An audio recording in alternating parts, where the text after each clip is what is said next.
लोक जनशक्ति पार्टी रामविलास के अध्यक्ष और केंद्रीय मंत्री चिराग पासवान के लिए इसी साल होने वाले बिहार की विधानसभा चुनाव में किस्मत खुलने वाली है साथियों।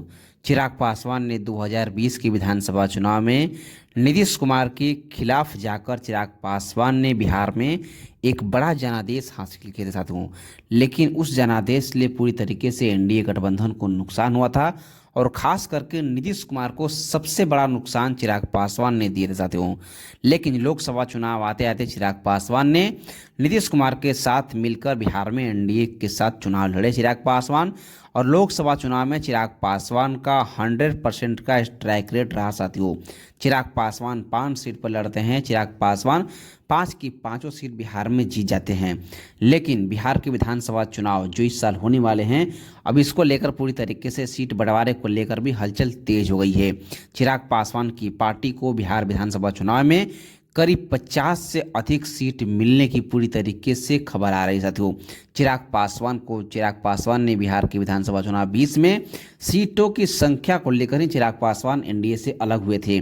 लेकिन चिराग पासवान इस बार एनडीए से अलग नहीं, एनडीए के साथ जाकर चिराग पासवान चुनाव लड़ेंगे और चिराग पासवान बिहार में बड़ा जनादेश अपने आप को फिर हासिल करके दिखाएंगे साथियों।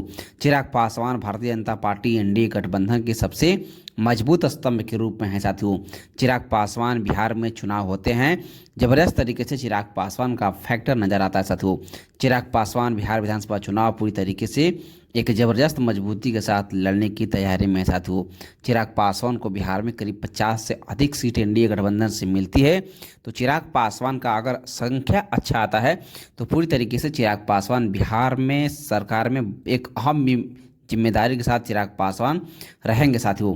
तो देखते हैं चिराग पासवान का क्या होता है स्टैंड। लेकिन चिराग पासवान को अगर अधिक से अधिक सीटें मिलती हैं, चिराग पासवान 100% स्ट्राइक देने में पूरी तरीके से सक्षम रहेंगे साथियों। जय हिंद, जय बिहार।